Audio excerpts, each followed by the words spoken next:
And just on that score, we've some fairly fresh news that a promo aired for MLP Mayhem. This is a new TV show that's going to hit the airwaves in Canada. You'll be overjoyed, Way, that there's going to be another.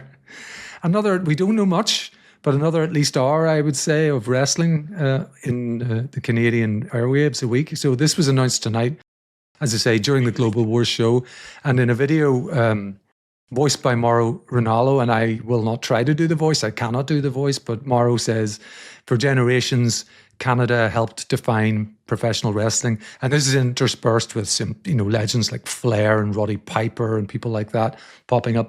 From packed arenas to unforgettable moments, carrying this country's fighting spirit into the ring. It was a tradition rooted in excellence.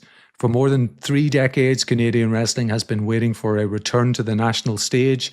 This July, that moment arrives. Maple Leaf Pro Wrestling Mayhem, time to reignite the flame of a wrestling dynasty.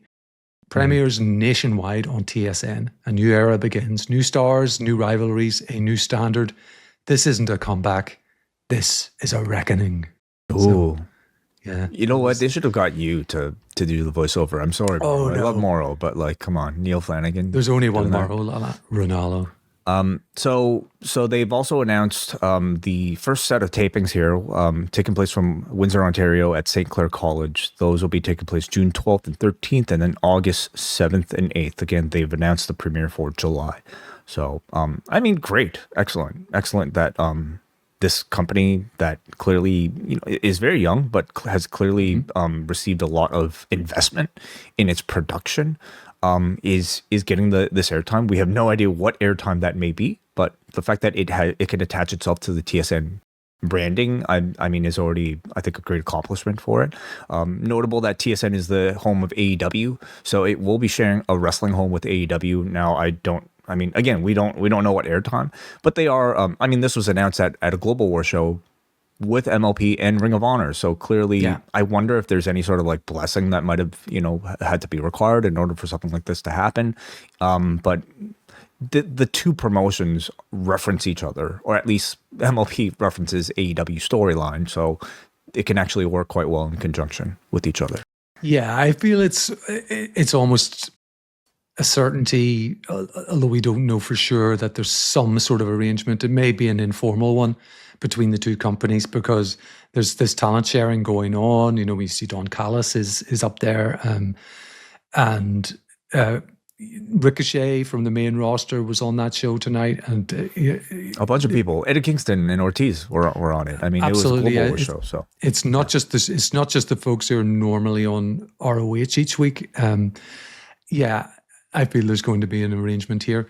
I think there's a lot of unknowns, though. Is this going to be an NWA Power type thing where they have a run of episodes and then they stop? Or will it be a 52-week-a-year concern where they do these huge batch tapings? And, it looks that way from the tapings that have been announced. 4 sets of tapings. They can get an awful lot of television out of that. Yeah. But again, we don't know.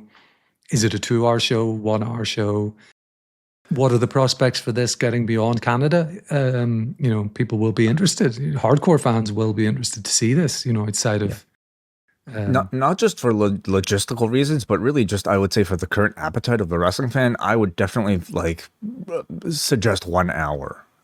We see the strength of what that AAA show is able to produce in a 1 hour format. You flesh it out, of course, with storylines, packages, and things like that. But first of all, for economy, for a show that's starting out, and also just again for the abundance and the sort of appetite of a wrestling fan, I feel like doing 1 hour will encourage people to dip in and keep up a lot more than another 2-hour investment would. So yeah, good for them. I agree. There's a barrier to even for people like us who watch so much wrestling. It feels to me there's a mental barrier, sort of a cost of entry almost, of the time that you're going to have to invest. And when I'm at a loose end and I know that AAA is just a 1 hour show, that's a much easier proposition for me to dip into than a 2 or 3 hour show. Yeah. I anticipate Mauro to be on the call for these. He is the voice of the promotion. So I wonder if Ian Riccaboni will join him as well. He was on the call or again Callis. In addition to that, I wonder if those two will be attached to it as well. My hope for it is that like it presents a different flavor from what AEW is currently presenting, what Impact is currently presenting, which this show very much looks and feels like, if I have to be honest. And there's of course reason for it because it's, you know, it's Scott D'Amore. I imagine a lot of the production that he used to work with is also working on the show, but I would like there to be like reason for somebody who's currently watching those products to tune into this one instead, you know? Absolutely, yeah. And Scott D'Amore has proven himself. You know, he's got a pretty good track record. And I think when he left TNA, a lot of people were upset about it. So we'll see.